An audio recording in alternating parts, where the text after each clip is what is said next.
If you grew up in the 1980s, you remember this. What if you could step back to a time when everything just felt different? The laughter was louder, the days seemed longer, and the little things meant everything. If you grew up in the 1980s, those memories still live somewhere deep inside you. Let's dust them off, one unforgettable moment at a time. Blockbuster. There was a certain magic in the air when Friday evening rolled around. For millions of American families in the late 1980s, it meant one thing: heading to Blockbuster. The glow of those blue and yellow signs felt like a beacon, calling everyone in for a shared adventure. Inside, the aisles seemed endless, each VHS cover a window into a different world. Action, comedy, animation, suspense. Choosing the perfect movie wasn't just a task, it was a treasured ritual. Parents debated titles, kids begged for their favorites, and friends wandered the shelves, clutching armfuls of tapes. The experience was about more than just watching something. It was about the thrill of the hunt, the joy of discovering, and the promise of a weekend wrapped in laughter and popcorn.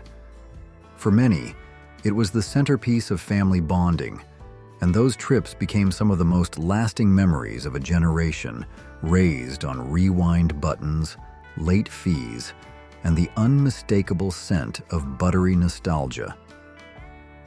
The arcade. They say you could hear it before you saw it. The rapid-fire blips, the crash of pixels colliding, and the occasional cheer from a kid who just made the leaderboard. In the 1980s, arcades were more than a place to play. They were a world of color and chaos tucked inside strip malls and shopping centers across America. Packed wall-to-wall with games like Pac-Man, Space Invaders, and Donkey Kong, these neon-lit sanctuaries pulled kids in like magnets, one quarter at a time. The goal? Beat your friend's high score, impress someone cute, or just escape into 8-bit glory for an hour or two. You didn't need Wi-Fi, just quick reflexes, a pocket full of coins, and maybe a slushie in hand. And even if you didn't win, you still walked out with sticky fingers, sore thumbs, and that unshakable sense that you'd been somewhere electric, somewhere special. That was the magic of the arcade. The Oregon Trail. Ever try to cross a river with an ox, a broken axle, and half your party sick with cholera, all before lunch? If you went to elementary school in the 1980s, chances are the Oregon Trail wasn't just a game, it was a rite of passage. What began as a teaching tool in Minnesota classrooms morphed into one of the most beloved computer experiences of a generation. With its pixelated graphics and clunky green-on-black text, the game put kids in charge of a pioneer wagon heading west, where they'd learn, often the hard way, about starvation, snake bites, and the ever-dreaded dysentery. But here's the thing. It worked. You absorbed history without even realizing it. And when the teacher wheeled that beige Apple II into the room, it was like striking gold. Suddenly, multiplication drills gave way to hunting buffalo and rationing food for your family of 5. In between laughs over lost cattle and tragic river crossings, you were actually learning about life in the 1800s. And for a game with zero internet, it brought a whole lot of kids together. Cabbage Patch Kids. In the winter of 1983, toy aisles across America turned into battlegrounds of love, longing, and pure chaos. That was the year the Cabbage Patch Kids captured the hearts of millions and sparked one of the most frenzied shopping seasons in retail history. Soft-faced and uniquely hand-stitched, each doll arrived with its own birth certificate and adoption papers, making children feel like proud parents rather than mere owners. Created by Xavier Roberts and mass-produced by Coleco starting in 1982, these dolls weren't just toys. They were tiny, wide-eyed companions with names, personalities, and a magical origin story that began in a cabbage patch. By Christmas of '83, the craze had reached a fever pitch. Stores were mobbed. News crews captured parents elbowing for a chance to bring one home. Yet beneath the frenzy was something tender. The joy of giving a child a friend they believed had been waiting just for them. Today, those dolls rest on attic shelves or inside memory boxes, their yarn hair slightly faded. But the love they carried remains untouched. What's the very first memory that comes to your mind when you think of growing up in the 80s? Let us know in the comments below. Saturday morning cartoons. Was there ever a better feeling than waking up early, knowing the only thing on your schedule was cartoons and cereal? For kids growing up in the 1980s, Saturday mornings weren't just part of the weekend, they were sacred.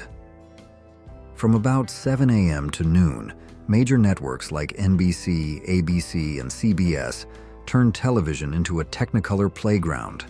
Shows like The Smurfs debuted on NBC in 1981, He-Man and the Masters of the Universe, and Care Bears filled the airwaves, each with its own vibrant world, catchy theme song, and life lesson tucked into 22 animated minutes. With eyes still half closed and a bowl of Fruity Pebbles in hand, children across the country gathered around their family TV sets, forming a kind of unspoken nationwide tradition. It wasn't just entertainment, it was a shared cultural rhythm. And while sugary cereals and toy commercials may have been part of the package, so were imagination, joy, and a sense of belonging. Even now, decades later, just hearing those theme songs is enough to send you back to a living room carpet, legs crossed, heart full. Michael Jackson's Moonwalk. Nothing on television had ever felt quite like it. On the evening of May 16, 1983, during the broadcast of Motown 25, yesterday, today, forever, time seemed to hold its breath. Michael Jackson, dressed in a sequined black jacket and a single white glove, took the stage to perform Billie Jean. And then, without warning, he slid backward in a move so smooth, so impossible, it made millions of jaws drop at once. That was the night the Moonwalk was born, or at least reborn. The move itself had existed in different forms before, danced by legends like Cab Calloway and James Brown. But Jackson's delivery was something else entirely. Pure showmanship, pure magic.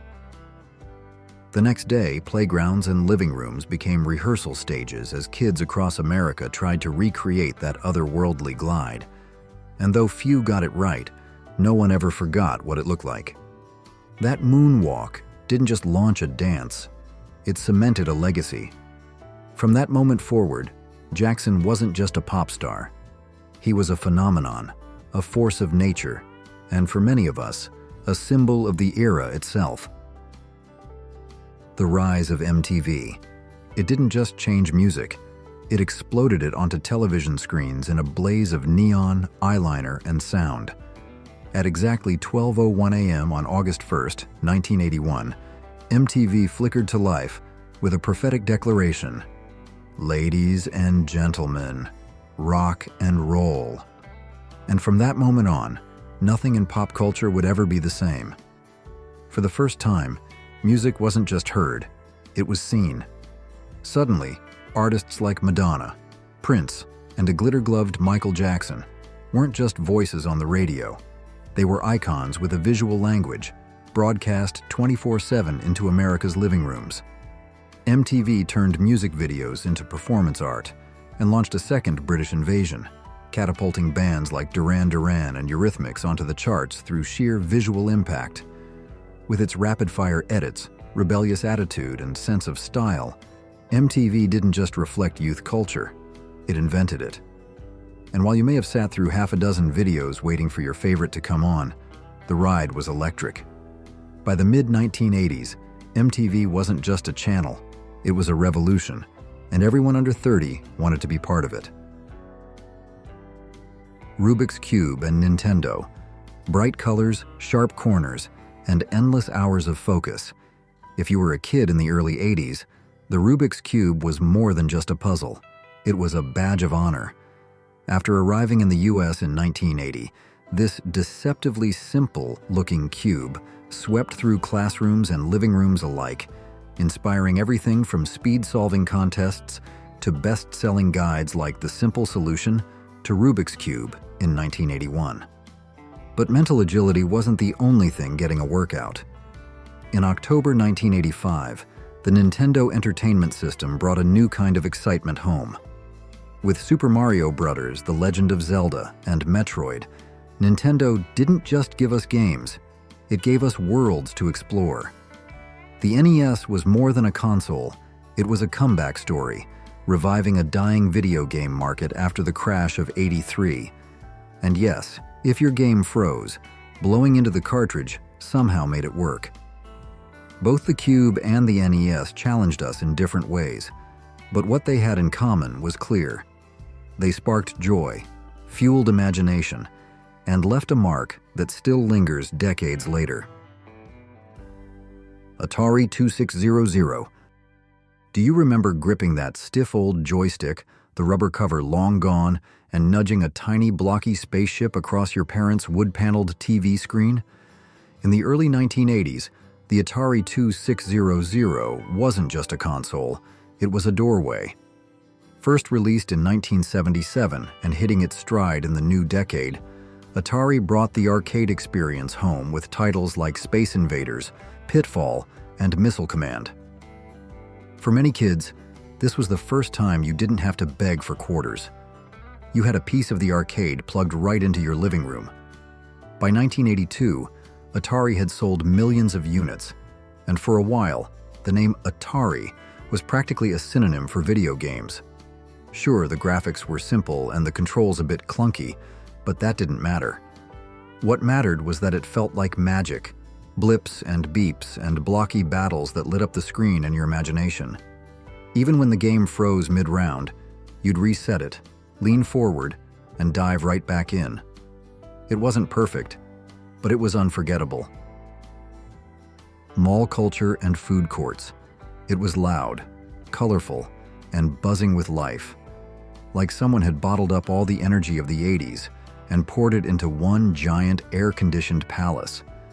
Back then, the mall wasn't just where you shopped, it was where everything happened. Teenagers swarmed the escalators, neon signs flickered above storefronts, and boom boxes echoed faintly from passing crowds. Malls like Sherman Oaks Galleria weren't just local hangouts, they were cultural landmarks, immortalized in teen movies and music videos.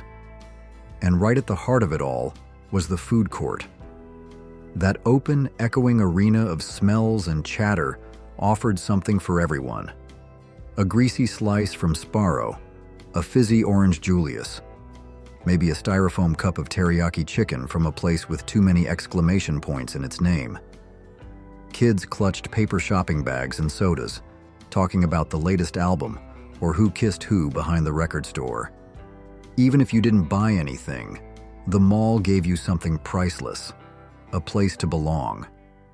In a world before smartphones, this was where friendships were formed, trends were born, and weekends came to life. If this video brought back memories for you, give it a like and subscribe for more trips down memory lane. John Hughes Films. Have you ever watched a film and felt for the first time like someone truly understood what it meant to be young, uncertain, and quietly aching to belong? In the 1980s, John Hughes gave voice to that feeling. His films didn't rely on heroes in capes or dramatic twists. They focused on the everyday moments that defined adolescence, the awkward silences, the misunderstood crushes, the weight of not fitting in. 16 Candles captured the loneliness of invisibility. Pretty in Pink held up a mirror to class and identity. And The Breakfast Club, a film written in just 2 days, offered a single Saturday morning that unpacked an entire generation's emotional armor.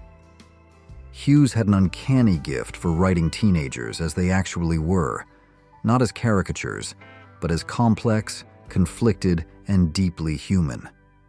His characters didn't always get happy endings, but they got honesty. They were allowed to feel messy and still matter. These weren't just high school movies. They were emotional blueprints for anyone trying to make sense of growing up.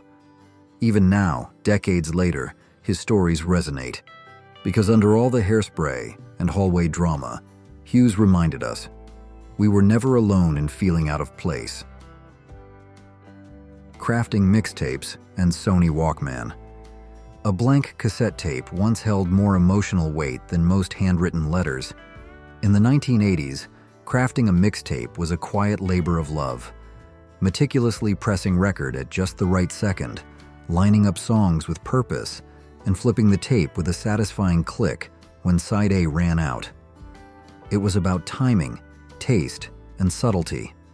Some mixtapes confessed teenage crushes, others were soundtracks for breakups, road trips, or sleepless nights staring at the ceiling.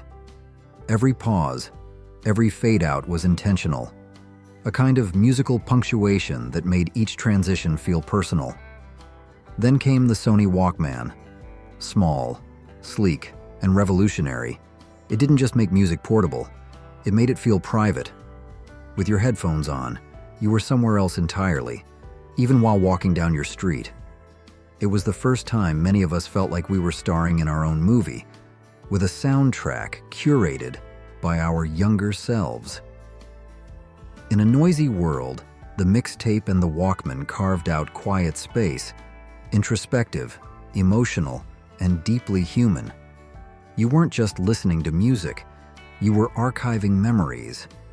You were declaring who you were, or who you wanted to be, one track at a time. Family sitcoms. Warm lighting, laughter from a laugh track, and the sound of the opening credits playing from the living room TV. It all signaled one thing: family sitcom time. In the 1980s, these shows weren't just entertainment, they were part of the household rhythm. Family Ties brought political generational gaps to life through the lovable Keaton family, where Michael J. Fox's fast-talking Alex became a cultural icon. Growing Pains showed us a family that felt real, chaotic, funny, and full of heart. Who's the Boss turned traditional roles on their heads, letting audiences see new possibilities for what family could look like. These sitcoms didn't shy away from change. They reflected a country in motion: more single parents, more working moms, more blended families finding their way. Even shows like The Facts of Life and Different Strokes offered windows into lives that looked different from our own, but still felt familiar. And in between all the jokes, there were life lessons: how to say sorry, how to stand up for yourself, how to keep a family together even when things got messy. These weren't perfect families, but maybe that's why we loved them so much. They reminded us that love, even in sitcom form, was never one size fits all. Book series. What moment could rival the quiet magic of flipping a page, legs curled on the carpet, with a world unfolding in your hands, and the smell of paperback glue drifting up with each chapter? In the 1980s, books weren't just stories, they were escapes, companions, and quiet teachers. Kids devoured titles like The Babysitter's Club, Sweet Valley High, and Choose Your Own Adventure, losing themselves in friendships, cliffhangers, and the thrill of choosing what happened next. Authors like Judy Blume and Beverly Cleary didn't write down to young readers. They wrote with them, about them, helping kids feel understood in all their awkward growing-up glory. And then, there was Book It. Pizza Hut's beloved literacy program launched in 1984, where reading wasn't just rewarding, it earned you a personal pan pizza. Suddenly, books and booths, chapters and cheese felt magically connected. It wasn't just about pizza, it was about being proud of finishing a book and having someone celebrate that with you. For many children, Book It was the first time reading felt both personal and public, a badge of honor worn in the form of a free meal and a smile. Hulk Hogan and Macho Man. The roar of the crowd, the flashing lights, the pounding entrance music. It wasn't just wrestling, it was theater on fire. In the 1980s, professional wrestling exploded into the mainstream, and leading the charge were two of its most electrifying icons, Hulk Hogan and Macho Man Randy Savage. Hogan, with his towering frame and signature red and yellow gear, brought an almost superhero-like presence to the ring. "Say your prayers, eat your vitamins" wasn't just a catchphrase, it was a movement. Kids wore the headbands. They flexed their biceps. They believed. Meanwhile, Savage brought an entirely different kind of magic. Draped in sequins and sunglasses, with that gravelly, "ooh yeah," echoing across arenas, he mixed intensity with unpredictability. And standing by his side, Miss Elizabeth added a grace and drama rarely seen in sports entertainment. Together, the two men formed the Mega Powers, a team so larger than life it felt like a comic book come alive, until their friendship imploded in a storyline that gripped millions. Hogan and Savage didn't just define an era. They were the era, symbols of energy, excess, and the raw emotion that made 1980s wrestling unforgettable. What did growing up in the 80s teach you that still sticks with you today? Garbage Pail Kids. Can you still hear the crinkly sound of that waxy wrapper being peeled open? Not for the gum, because let's face it, that stuff could crack a molar, but for the glorious, grotesque brilliance inside. In the mid-1980s, Garbage Pail Kids crashed into playgrounds across America like a pie to the face of polite childhood. Dreamed up by Art Spiegelman and Mark Newgarden, with wild artwork from John Pound, these trading cards took sweet-faced Cabbage Patch dolls and turned them into snot-dripping, head-exploding weirdos with names like Atom Bomb and Leaky Lindsay. They were crude, clever, and kind of perfect. For kids who found Barbie too boring and baseball cards too bland, these rebellious little misfits were pure gold. But not everyone was laughing. Parents complained, schools banned them, and the makers of Cabbage Patch Kids sued. Still, between 1985 and 1988, 15 series hit the shelves, and Garbage Pail Kids became a full-blown phenomenon. There was even a disastrous movie and a banned cartoon series. But none of that mattered. Because at recess, if you had a full set of Series 3, you weren't just cool, you were legendary. Music scene. Fog machines hissed across neon-lit stages, spotlights sliced through the dark like lasers, and guitars wailed high into the night. It was the golden age of hair bands, and everything about it was bigger, louder, and unapologetically dramatic. Bands like Mötley Crüe, Poison, and Bon Jovi didn't just perform. They erupted into arenas with teased hair, leather pants, and eyeliner thicker than their bass lines. Meanwhile, on the other end of the cultural spectrum, a different sound was rising. In basements, schoolyards, and city blocks, hip-hop was building its foundation. Run DMC traded in spandex for Adidas, LL Cool J rhymed with fire in his voice, and Public Enemy made music that punched with political urgency. While hair metal celebrated fantasy, decadence, and escape, hip-hop spoke directly to reality, gritty, unfiltered, and proud.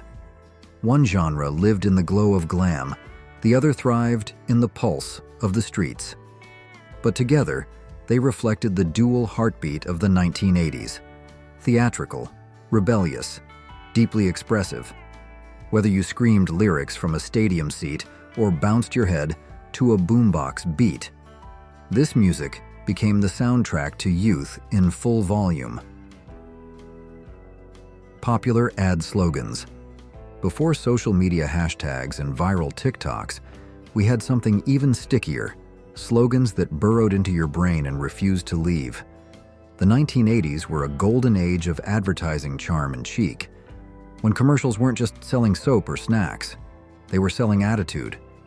Wendy's didn't just want to flip burgers, they asked the nation, "Where's the beef?" A line that hit so hard it even ended up on the campaign trail. Dunkin' had Fred the baker trudging into work at dawn, muttering, "Time to make the donuts." And suddenly, America had a new anthem for being tired but responsible. Over in Pizza Land, Domino's promised piping hot pies in 30 minutes or less, unless of course the Noid ruined everything. And fashion? Bugle Boy jeans dared to make flirtation part of the sales pitch. Excuse me, are those Bugle Boy jeans you're wearing? These weren't just ads. They were culture grenades, tossed into living rooms and school hallways alike. The lines were short, the wit was sharp, and by the time the jingle faded, we were all sold. Toys. In the fall of 1984, toy aisles turned into battlefields, and backpacks became fortresses for warriors in disguise. Transformers stormed into American childhood with a concept that felt like pure magic. Vehicles that turned into talking robots with names, loyalties, and legends. Created through a clever mashup of Japanese toy engineering and American storytelling via Marvel Comics, these weren't just action figures. They were living narratives. Kids memorized every character's stats printed on the packaging and acted out galaxy-spanning wars between the noble Autobots and sinister Decepticons. And while Optimus Prime became a household name, he wasn't alone. Micro machines sped across kitchen floors with voiceovers faster than you could blink, and Teddy Ruxpin, with his blinking eyes and cassette-powered heart, read you stories that made bedtime feel like theater. These weren't just toys. They were invitations into fully imagined worlds. Backed by TV tie-ins and explosive commercials, they transformed childhood into something cinematic, heroic, and deeply immersive. In the 1980s, playtime wasn't passive. It was epic. Is there something we missed that instantly brings back your 80s childhood? Drop it below. Skating rink nights. Under the soft shimmer of mirrored disco balls and the gentle hum of fluorescent lights, Friday nights in the 1980s often unfolded on four wheels. Skating rinks weren't just a weekend activity. They were sanctuaries of neon dreams and teenage flutterings. The music, often a seamless mix of synth pop, early hip hop, and slow dance ballads, wrapped around you as you floated across the floor, hand in hand with friends, or maybe just maybe someone special. Some rinks, like Empire in Brooklyn or Flippers in LA, became cultural landmarks where movement became expression and fashion spoke louder than words. Colorful leg warmers, satin jackets, and sequin tops turned every lap into a runway, while routines were practiced like dance numbers from a musical. Skaters spun, glided, dipped, and dazzled.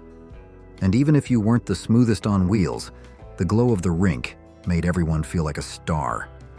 It was a time when innocence and electricity shared the same space, when community, rhythm, and style met under the same rotating light. For many, those nights still echo, like the final beat of a song you never wanted to end. Movie mania. How many summers start with a spaceship landing, a kid flying across the moon, or a scientist accidentally inventing time travel? In the 1980s, movies weren't just entertainment. They were portals into other worlds. This was the golden age of the blockbuster, when E.T., Back to the Future, and The Empire Strikes Back packed theaters with gasps and goosebumps. Directors like Spielberg and Lucas weren't just making films. They were crafting cultural events that shaped an entire generation. But the magic didn't end when the credits rolled. Thanks to the home video revolution, families brought the theater home, first with clunky VHS tapes, then with weekend rentals from Blockbuster and local mom-and-pop shops. Owning a movie, rewinding it, pausing it, memorizing every line, this changed how we watched and rewatched stories. Even the marketing was bold. Action figures, lunchboxes, and McDonald's tie-ins turned each film into an empire of its own. The silver screen didn't just glow in the dark. It lit up imaginations, rewrote pop culture, and gave the 80s one of its loudest, most unforgettable voices. 20 things 80 kids could do that today's kids can't. What if I told you there was a time when kids roamed free, rode bikes till sunset, and called friends from phones with cords? Growing up in the 80s felt like magic, messy, wild, and unforgettable. Today's kids will never know. Let's rewind the clock and revisit 20 things only 80s kids could do. Unsupervised play. Freedom used to start right outside the front door. In the late 20th century, especially during the 70s and 80s, kids playing in the front yard without constant supervision was a daily, unremarkable part of life. You'd see bikes strewn across driveways, chalk drawings fading on the sidewalk, and children inventing elaborate games with no adults in sight. The world felt big, but somehow safe enough to explore on your own terms. Back then, parenting leaned more toward trust than vigilance. A quick glance from a window was usually all it took to check in. Kids grew up learning how to manage their own time, solve their own arguments, and handle boredom with creativity, not devices. This era even gave rise to the term latchkey kids, referring to children who came home to empty houses and learned independence not from structured programs, but from experience. As time passed, cultural fears began to reshape the idea of what good parenting looked like. Supervision tightened. Play became scheduled, and something essential was quietly lost. The front yard, once a launch pad for imagination and resilience, became a place that required adult permission. And so, the spontaneous magic of unsupervised childhood began to fade. Eavesdropping calls. Landline phones didn't just connect conversations, they invited interruptions. In the days before texting and private calls, every phone in the house shared the same line, which meant one thing: if you were quiet enough, you could listen in. No passwords, no pop-up notifications, just a slow, careful lift of the receiver and the thrill of hearing someone else's business unfold in real time. I'll never forget the day I overheard my older sister telling her boyfriend she hated his new haircut. I stayed silent, holding back laughter, and waited weeks before casually mentioning it at the dinner table. The look on her face was worth the risk of getting caught. Eavesdropping wasn't always harmless. Cordless phones in the 80s made things even more complicated, as nearby scanners could pick up your calls. Privacy was fuzzy, and the law took time to catch up. It wasn't until the Electronic Communications Privacy Act of 1986 that wiretapping rules extended to modern forms of communication. But for kids growing up with rotary dials and tangled cords, listening in wasn't about violating trust. It was curiosity mixed with boredom, sibling mischief, and the kind of old-school sneakiness you just can't replicate with AirPods and FaceTime. Manual book search. Before search bars and digital catalogs became the norm, there was something almost sacred about tracking down a library book using nothing but your brain, a pencil, and a drawer full of index cards. For kids growing up in the pre-digital era, the card catalog wasn't just a filing system, it was a rite of passage.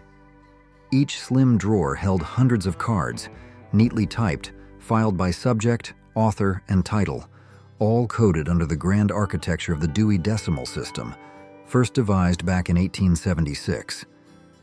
I still remember the musty smell of the wooden drawers and the quiet thrill of flipping through those slightly yellowed cards until I found what I needed. One rainy afternoon in 7th grade, I spent nearly 40 minutes hunting down a book on volcanoes, scribbling down call numbers on a crumpled sheet of loose leaf. It felt like an achievement, a little victory earned through patience and persistence. Today, a quick Google search brings results in seconds. But back then, the process was slower, more tactile, and oddly satisfying.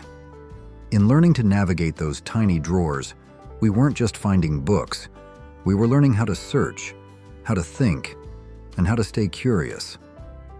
Early computer days. Back in the early 80s, a computer sitting in your living room wasn't a sign of convenience. It was a sign of curiosity. These early machines, from the clunky IBM PC to the endlessly fascinating Commodore 64, weren't designed for ease. They didn't welcome you with friendly icons or cheerful startup sounds. Instead, they challenged you with blinking cursors and DOS prompts, daring you to figure things out one keystroke at a time. For many kids, exploring a computer meant trial and error, hours spent poring over printed manuals, and the thrill of getting something, anything, to work. You might type out an entire basic program just to make a pixel bounce across the screen. And yet, that struggle was part of the joy. Every new function discovered felt like a personal victory, like you'd unlocked a secret passage to the future. Today, computers are everywhere, effortless, fast, and invisible in their ease. But back then, they were strange, slow, and utterly magical. They weren't just tools, they were puzzles waiting to be solved. And for a generation of kids, that mystery was the spark that lit a lifelong love of technology. How many of these 80s experiences did you actually live through? Let us know in the comments. Ashtray art projects. Somewhere between papier-mâché masks and pinch pots, there was a time when the most heartfelt gift a kid could make in art class was an ashtray. Yes, you heard that right. In the decades when smoking was stitched into the fabric of daily American life, shaping clay into a stubby, lopsided tray for your parents' or grandparents' cigarettes wasn't just accepted, it was celebrated. Across classrooms from the 1950s through the early 80s, these projects were as common as coloring books and glue sticks. Back then, nearly every coffee table had an ashtray, and almost every household had a smoker. So crafting one at school was seen as both practical and thoughtful, a functional keepsake with a child's handmade charm. No one was promoting nicotine use to 8-year-olds. Rather, it reflected the quiet truth of a society where tobacco use was as ordinary as apple pie. Today, such an assignment would raise eyebrows and spark headlines. But in the world of rotary phones and chalkboard erasers, giving your grandpa a ceramic ashtray glazed in your favorite shade of green was just another way of saying, "I made this for you, and I noticed." School dodgeball. Few sounds hit harder than the echo of a rubber ball slamming against a gym floor, followed, of course, by the laughter or groans that came right after. For kids growing up in the 70s, 80s, and even into the early 2000s, dodgeball wasn't just a game. It was a rite of passage. It brought out the fiercest rivalries, the fastest feet, and sometimes the unluckiest faces. In most schools, it was a staple of PE class, and participation alone earned you a check mark, though glory belonged to those who could catch, duck, or hurl with style. Originally derived from much rougher origins, dodgeball was later adapted into a safer, school-friendly version. Still, it wasn't without controversy. Over time, concerns around physical injury and student humiliation began to rise, leading some schools to restrict or even ban the game altogether. But for those who played, it was unforgettable. Today, dodgeball survives in safer forms, with foam balls, clear rules, and an emphasis on fun over competition. Yet many still remember the thrill of that bounce, the tension before a throw, and the wild, beautiful chaos of the game. It was intense, unpredictable, and for better or worse, pure childhood. Slap bracelets. What kind of fashion accessory made a snapping sound and wrapped itself around your wrist like magic? In the early 1990s, slap bracelets weren't just a trend, they were a phenomenon. Invented in 1983 by a Wisconsin shop teacher named Stuart Anders, these wristbands were built from thin strips of flexible stainless steel covered in colorful fabric or plastic. With one swift motion, you'd slap it against your arm and watch it coil instantly into place. For kids, it was part toy, part fashion statement, and completely irresistible. They came in every design imaginable: neon colors, glitter finishes, animal prints, and licensed cartoon characters. Whether you were trading them at school or collecting every pattern on the market, slap bracelets felt like wearable excitement. But with popularity came problems. Cheap knockoffs used brittle metal, and reports of injuries began surfacing. By the mid-90s, schools across the US banned them, and the craze quietly faded. Still, for a fleeting moment, slap bracelets ruled the playground. They didn't tell time or track steps, but they sparked joy, captured attention, and wrapped an entire generation in a unique blend of style, sound, and surprise. One snap at a time. If you watched until the end and this video brought back memories, comment yes so we know you're one of us. Sugary cereals. Mornings in the 1980s weren't powered by protein. They were supercharged with sugar, bright colors, and cartoon mascots. The cereal aisle back then was a playground of imagination, bursting with boxes that promised more than just breakfast. From Frosted Loops to marshmallow stuffed bites, each bowl was a swirl of sweet, crunchy joy that turned milk into a rainbow-tinted treat. This was the golden era of sugary cereals, a time when marketing targeted kids with bold mascots, animated commercials, and toy prizes tucked inside the box. Thanks to loosened advertising regulations during the Reagan years, companies had free rein to turn breakfast into a sugar-fueled spectacle. Many cereals, like Mr. T cereal and Golden Crisp, boasted sugar content well over 50%, making them more dessert than nutrition. Parents often looked the other way, grateful for a few minutes of morning peace while we sat cross-legged in front of the TV with a spoon in hand. Nutrition labels were an afterthought. Flavor and fun ruled the table. Eventually, the tides turned. Rising health concerns and new regulations ushered in a wave of fiber-rich, vitamin-packed alternatives.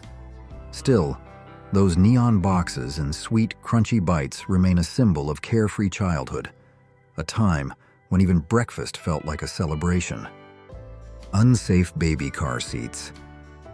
Who else remembers those curious little baby seats that looked more like toys than safety gear?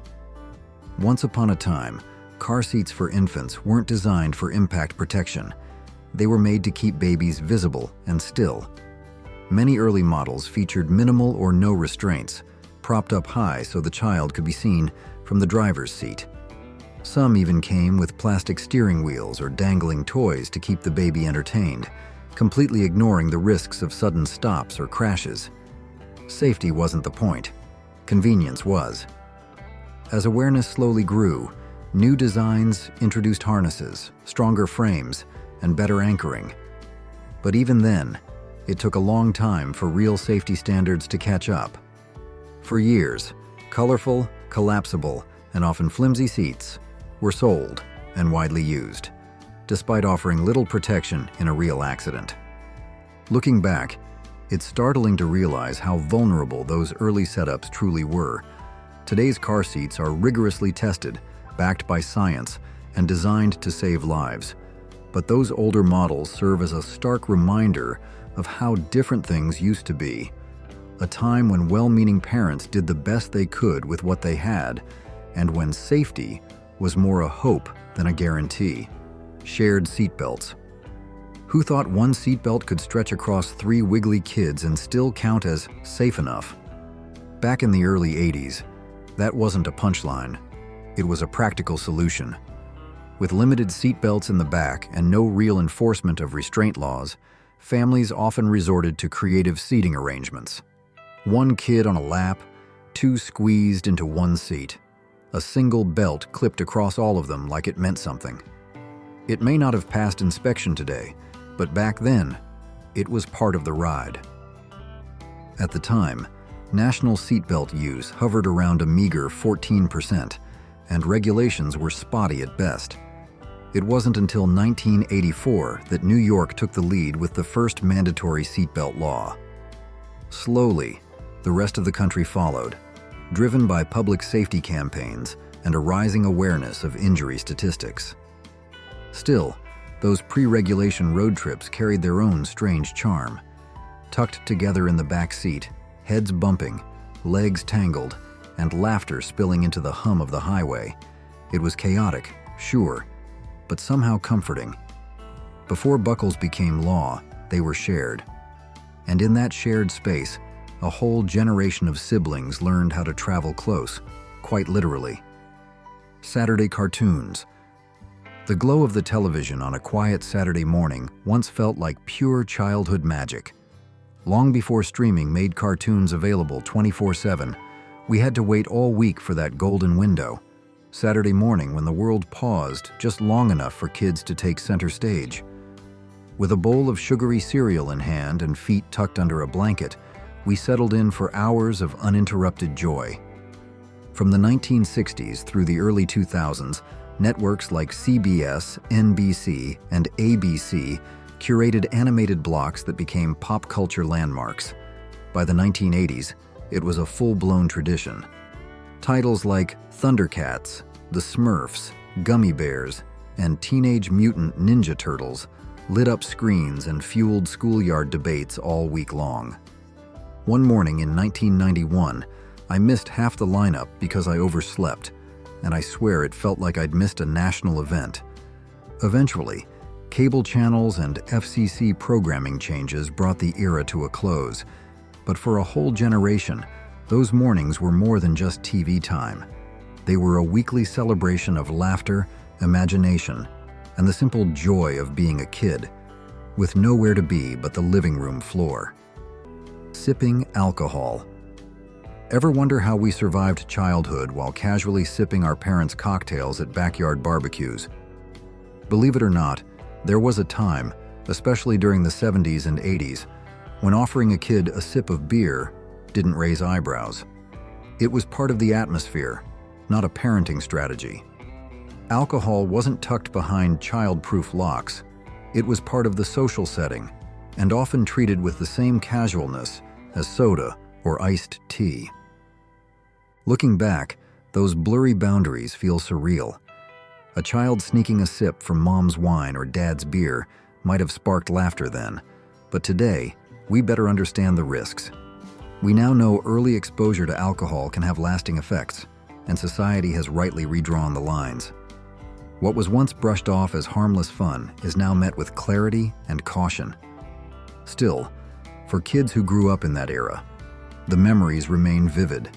The clink of ice, the glow of citronella candles, and the odd unspoken rule: bring dad a beer, maybe take a sip. Not celebration, but a snapshot of a different cultural moment, one that's better left in the past. Candy cigarettes. Nothing screamed, "I'm a big kid now," quite like pretending to puff on a candy cigarette, lips pursed with pride and pink sugar dust clinging to your fingertips. Back in the day, these tiny chalky sticks were a rite of passage, sweet, harmless, and just rebellious enough to feel thrilling. They came in packs that mimicked real cigarette brands, sometimes even releasing a puff of powdered sugar when you blew through them. For a generation growing up alongside ashtrays in every room and cigarette ads on billboards, candy smokes didn't seem all that controversial. At the time, no one gave much thought to the message they sent.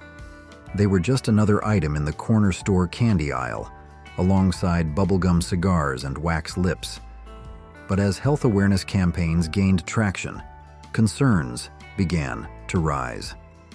Studies later revealed a link between childhood exposure to candy cigarettes and a greater likelihood of smoking later in life. Eventually, many countries restricted or banned their sale altogether. Today, you might still stumble upon them in a retro candy shop, more nostalgia piece than treat. And while the flavor was more powdered drywall than peppermint, their legacy reminds us just how much times and tastes have changed. Dangerous playgrounds.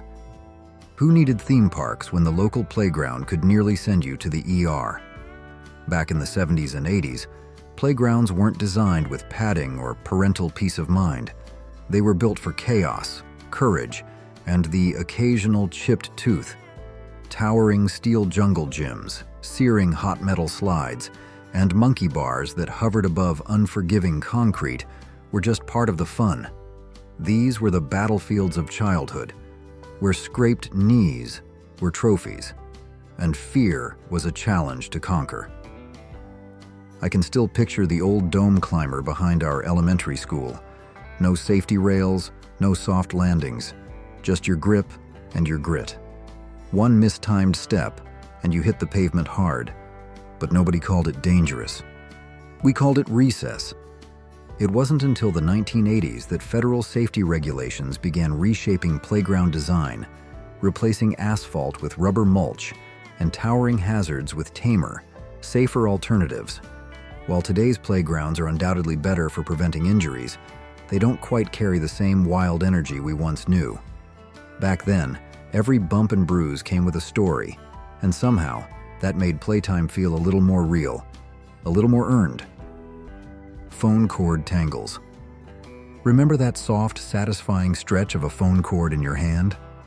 Before wireless ruled the world, phone calls meant being tethered, quite literally, to a coiled cord that danced and twisted as you paced the kitchen floor. These cords weren't just practical, they were part of the ritual. You'd pull it as far as it would go, wrapping it around your finger, around your elbow, even around your waist if the conversation ran long. Sometimes it tangled, sometimes it knotted. But that was part of the charm. The spiral design served a real purpose. It allowed movement without letting the line sprawl endlessly across the room. But with heavy use, those cords often stretched out, losing their bounce and creating a maze you had to untangle before the next call. Still, there was something oddly comforting about that little bit of resistance, a reminder that you were grounded, connected, physically present in a moment of conversation. As technology moved forward, those cords quietly vanished, replaced by sleek screens and silent signals. Yet for many, they remain a symbol of a slower, more tactile era, when voices carried through wires, and a simple twist of plastic could hold the memory of hours-long chats and shared teenage secrets. Garbage Pail Kids. Rebellion came wrapped in a waxy little pack of trading cards. When Garbage Pail Kids first hit store shelves in 1985, they weren't just a parody of the cuddly Cabbage Patch craze. They were a full-on cultural curveball, conceived by artists like Art Spiegelman and Mark Newgarden, and brought to life through the grotesquely clever illustrations of John Pound. These cards featured characters with names like Atom Bomb and Leaky Lindsay, each one a miniature explosion of satire, mischief, and messy charm. Kids loved them. Parents and schools? Not so much. The cards were banned in classrooms across the country, dismissed as crude or inappropriate, but that only added to their appeal. Within just a few years, Topps released 15 different series, each more outrageous than the last. Even a critically panned live-action film couldn't stop their momentum. Beyond their shock value, Garbage Pail Kids captured something deeper, a rebellious spirit tucked inside childhood humor. They were loud, weird, unapologetic, and they made a lasting mark on pop culture. Today, they live on through reprints, collector conventions, and a loyal fan base who remember what it meant to be a little gross and a lot free. If this video brought back memories, give it a like and hit subscribe so you don't miss the next trip down memory lane. Peanut butter lunch. Peanut butter used to be the unofficial king of school lunches. Sticky, comforting, and always up for the job. For generations of American kids, especially throughout the 70s and 80s, packing a peanut butter and jelly sandwich was more than just a habit. It was tradition. It was simple, affordable, and endlessly satisfying. After World War II, PB and J sandwiches exploded in popularity thanks to their long shelf life and portability, becoming a beloved staple tucked into brown paper bags across the nation. But as the years passed, the school cafeteria began to reflect growing health concerns. The steady rise of childhood peanut allergies, many of them severe, sparked sweeping changes in policy. Entire schools became peanut-free zones. Lunch tables were divided. Parents double-checked every label. The once innocent PB and J suddenly carried risk. Ironically, modern medical research now suggests that introducing peanut products to infants at an earlier age may reduce allergy development, a full circle moment after decades of caution. Still, the stigma around peanuts in public spaces remains strong, especially in schools. Yet for those who grew up in the golden age of peanut butter, that distinct, nutty smell triggers an instant wave of memory. Wonder bread crusts, sticky fingers, and noisy cafeteria chatter. Back then, no one counted grams of sugar or tracked allergens. Peanut butter was just lunch. Pure, nostalgic, and perfect. And somehow, it always made the day feel just a little better. Dot matrix paper. Dot matrix printers didn't just leave behind documents. They left behind memories etched in perforated edges and rhythmic noise. In the age when computing still felt mechanical, these machines brought life to continuous paper that fed through using rows of tiny sprocket holes. Each sheet emerged with its unmistakable side strips, those guiding edges you'd carefully rip off once the job was done. It wasn't just cleanup, it was a kind of ceremony. That final tear signaled the end of a process you could hear, see, and feel. These printers thrived in the late 70s through the 90s, valued for their ability to print through carbon copies and survive dusty, high-volume environments. Offices, schools, banks, any place that needed reliability over beauty, trusted dot matrix technology. Their distinctive chattering noise was as much a soundtrack to early computing as the dial-up tone or the whir of a floppy disk. Even today, they still serve a purpose in select industries, like logistics, warehousing, and government forms, where durability, multi-part printing, and cost-effectiveness matter more than aesthetics. But for the rest of us, their legacy lives on in tactile memories. Striped paper stacks, smudgy ink, and that satisfying snap of a perforated pull. That act, simple, mundane, still carries a kind of quiet joy. It reminds us of a time when technology had texture, and even finishing a printout felt like an accomplishment. Wearing neon. Who could forget the blinding blaze of head-to-toe neon lighting up the hallways like a walking highlighter? In the 1980s, wearing neon wasn't just a fashion choice, it was a cultural statement.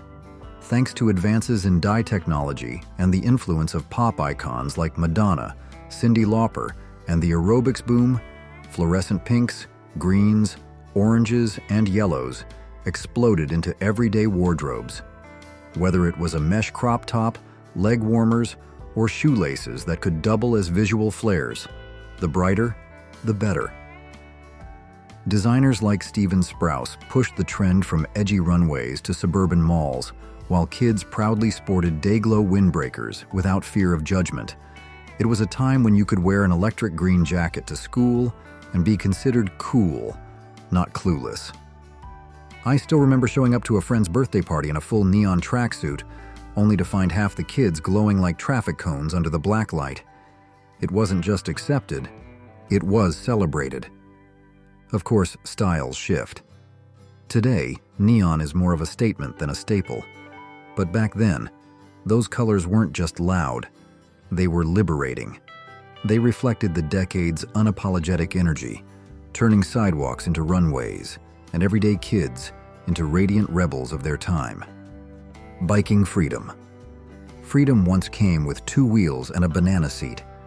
In the 1980s, getting your first bike was a milestone that meant something bigger than transportation.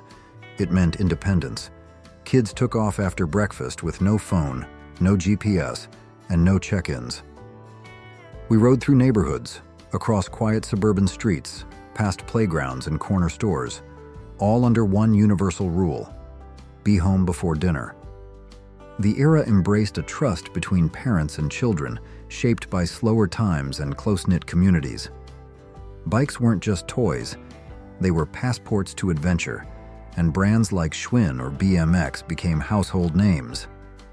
This was also the golden age of cruiser bikes and the dawn of mountain biking, fueled by California youth redefining what riding meant. But everything changed as fear crept into the culture. Highly publicized abductions like those of Etan Patz and Adam Walsh sparked a national panic. Suddenly, what once felt normal began to feel dangerous. News coverage and rising anxieties led to a sharp shift in parenting.